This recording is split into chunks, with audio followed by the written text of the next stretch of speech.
मित्रों, आपने ये तो सुना ही होगा, शिव सत्य है। वो एक निराकार रूप है जिसके रहस्य को समझना हर किसी के बस की बात नहीं है। और जो शिव के इन रहस्यों को समझ लेता है वो एक अखंड शिव भक्त बन जाता है, जिसके लिए भगवान शिव के विरुद्ध कुछ भी सुनना असंभव है। रामचरितमानस में भी श्री राम ने कहा है कि शिव का द्रोही मुझे स्वप्न में भी बर्दाश्त नहीं। इसके अलावा आप अंदाजा लगा सकते हैं, भगवान शिव के किसी भी सच्चे भक्त के लिए शिव जी के विरुद्ध कहा गया एक भी शब्द विनाशकारी रूप ले सकता है। परंतु क्या आप जानते हैं, कुछ लोगों द्वारा ऐसी बहुत सी भ्रांतियां जाने अनजाने में फैलाई गईं, जो कि भगवान शिव के असल रूप को कहीं ना कहीं खंडित कर रही हैं। यदि आप भी एक शिव भक्त हैं तो ये वीडियो जरूर देखें।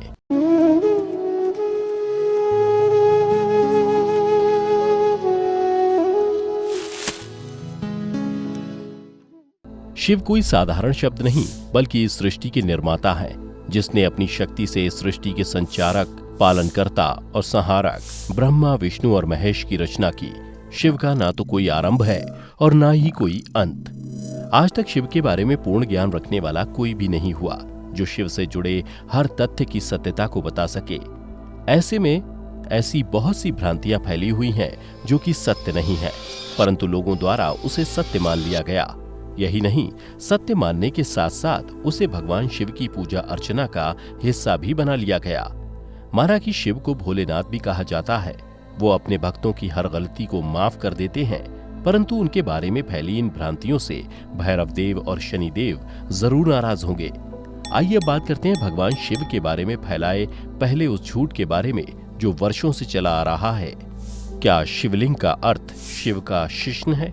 भगवान शिव का प्रतीक माने जाने वाले शिवलिंग को बहुत से लोग आजकल योनि और शिश्न के रूप में बताते हैं और शिवलिंग के इस रूप को फेसबुक और व्हाट्सएप पर शेयर भी करते हैं, जिससे न सिर्फ शिवलिंग का गलत प्रतिरूप ही लोगों के बीच फैल रहा है, बल्कि बहुत लोगों के द्वारा उस पर ऐसे कमेंट किए जाते हैं जिसका भगवान शिव के प्रतीक को लेकर कहा जाना सीधा शिव के ऊपर प्रहार है, जो कि अत्यंत अपमानजनक है।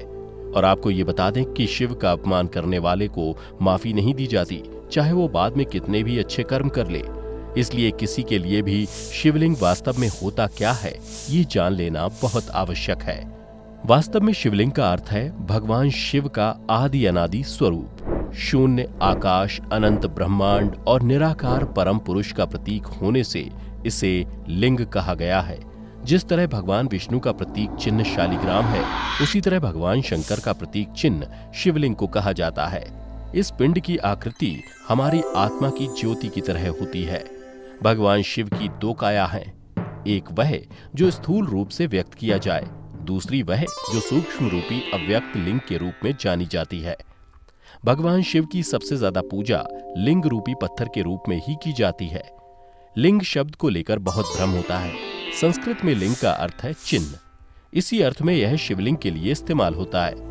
शिवलिंग का अर्थ है शिव यानी परम पुरुष का प्रकृति के साथ समन्वित चिन्ह।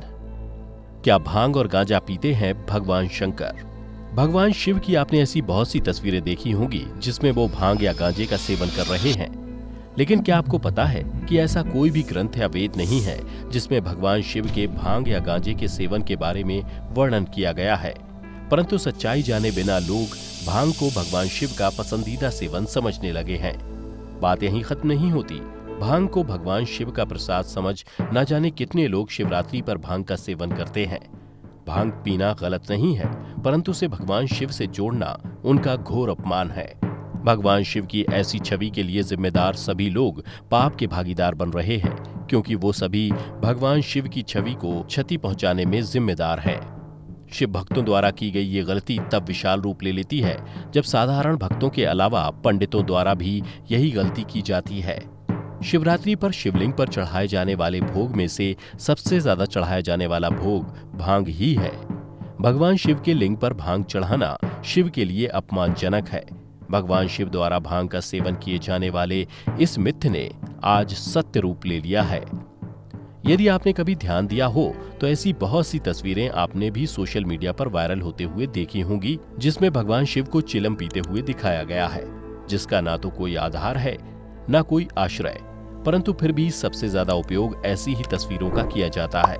इसलिए आपके लिए ये समझना बहुत आवश्यक है कि भांग और गांजे जैसी किसी भी चीज का सेवन भगवान शिव द्वारा नहीं किया जाता और इसका उनसे कोई संबंध नहीं है। क्या भगवान शिव को वास्तव में नहीं मालूम था कि गणेश देवी पार्वती के पुत्र थे? भगवान शिव के ऊपर उठा ये प्रश्न उनकी दैवी शक्तियों पर एक सवाल है, परंतु ऐसे कोई भी प्रश्न उठाने से पूर्व सर्वप्रथम हमें भगवान शिव के चरित्र को समझने की आवश्यकता है। भगवान शिव का जीवन एक लीला है जिसमें होने वाले हर कृत्य का ज्ञान पहले से ही होता है, परंतु सब कुछ जानते बूझते हुए भी वो अनजान बनकर उसमें भाग लेते हैं। जब जब धरती पर अधर्म बढ़ा है, तब धर्म की स्थापना के उद्देश्य से त्रिदेवों ने अवतार ले इस धरती पर जन्म लिया है। भविष्य के बारे में सब कुछ ज्ञात होते हुए भी वो अपना जीवन साधारण मनुष्य की तरह ही जीते हैं। इसे ही लीला कहा जाता है। लीला का अर्थ किसी प्रकार के नाटक या ढोंग से नहीं है, बल्कि ये एक ऐसा घटनाक्रम है जिसे स्वयं प्रभु द्वारा रचा जाता है और उसके बाद प्रभु इसका हिस्सा भी बनते हैं। भगवान शिव क्या ये नहीं जानते थे कि गणेश पार्वती के पुत्र थे और फिर उन्होंने अनजाने में उनकी गर्दन काट दी, और फिर जब उन्हें मालूम पड़ा तो उन्होंने उस पर हाथी की गर्दन जोड़ दी। जब शिव ये नहीं जान सके कि ये मेरा पुत्र है, तो फिर वो कैसे भगवान? ये शिव के देव होने पर उठा ऐसा प्रश्न है जिसके बारे में आप सभी जानना चाहते होंगे। जैसा कि हमने ऊपर बताया कि शंकर का जीवन एक लीला है। सब कुछ जानते हुए भी उन्होंने ये कदम इसलिए उठाया क्योंकि ऐसा होना निश्चित था। यदि ये घटना घटित नहीं होती तो संभवतः गणेश को आज भगवान स्वरूप नहीं पूजा जाता। प्रकृति में घटित हो रही प्रत्येक घटना के पीछे का एक कारण है। इस सृष्टि के संचार से लेकर संहार तक एक लीला ही है। इसलिए प्रकृति के नियम जाने बिना भगवान शिव के कृत्य पर सवाल उठाने का अधिकार किसी भी साधारण मनुष्य के पास नहीं है।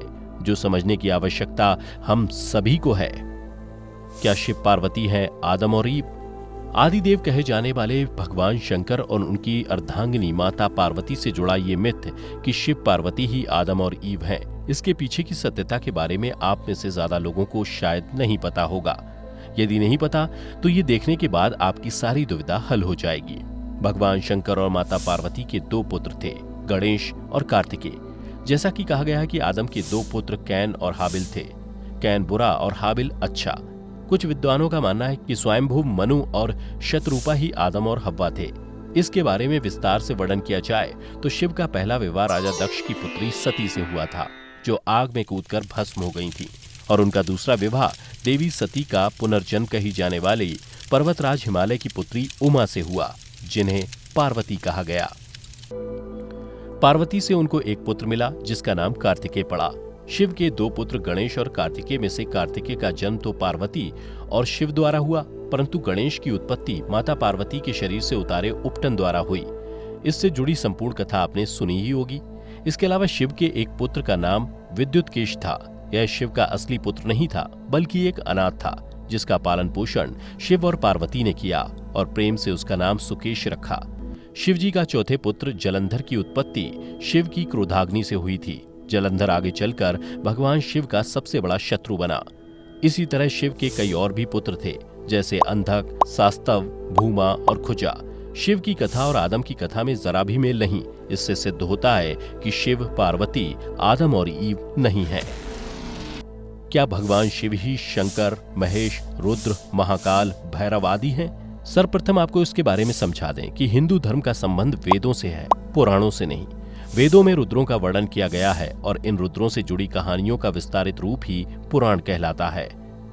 और इन सभी को एक ही शिव से जोड़ने के कारण भगवान शिव के रूपों से जुड़ी भ्रांतियों का विस्तार भी इन्हीं से हुआ है।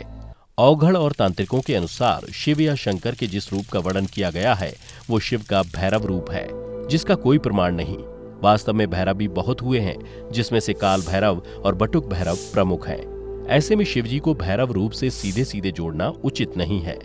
ऐसा भी हो सकता है तंत्र को सही सिद्ध करने या उसके घोर रूप को अपनाने के लिए ये उनके द्वारा फैलाई गई कोई मन की व्याख्या हो। इस मत को रामचरितमानस में कोल मत का नाम दिया गया है, जो कि वेदों के विरुद्ध है। शिव के रूप से जुड़ी ऐसे बहुत से मिथ्य हैं जिनका कोई भी तुक नहीं बैठता।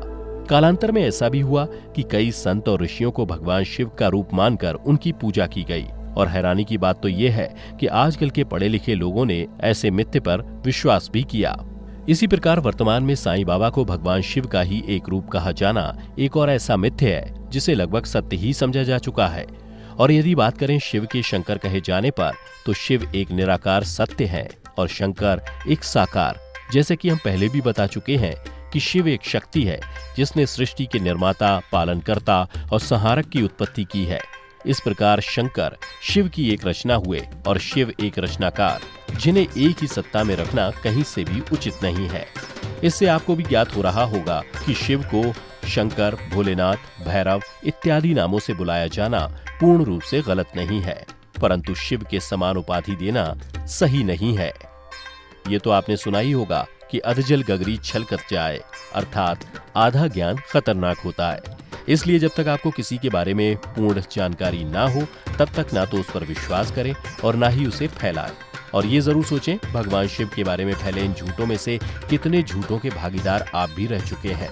और हमारी ये आज की वीडियो आपको कैसी लगी, नीचे कमेंट करके जरूर बताएं। और अगर आप भी एक सच्चे शिव भक्त हैं तो इस वीडियो को लाइक करें और हमारे चैनल को जरूर सब्सक्राइब करें। और अगर आप हमारा ये वीडियो फेसबुक पर देख रहे हैं तो हमारे फेसबुक पेज को अवश्य लाइक करें।